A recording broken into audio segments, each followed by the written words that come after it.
Flash floods triggered by heavy rains continued to cause devastation across Sudan this week, with the death toll rising to 66 since the start of the rainy season, according to officials. Overall, around 136,000 people have been impacted by heavy rainfall and floods in 12 of Sudan's 18 provinces. All people are left in the streets. The houses collapsed and the livestock died.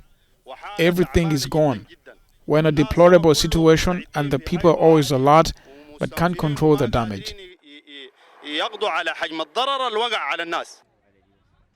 Some 24,000 homes and 24 government buildings have been badly damaged or completely destroyed. The rains have also washed away roads and bridges, paralyzing communication links. This area of Makelab village hosts around 250 to 300 houses that collapsed and are all gone. That I know.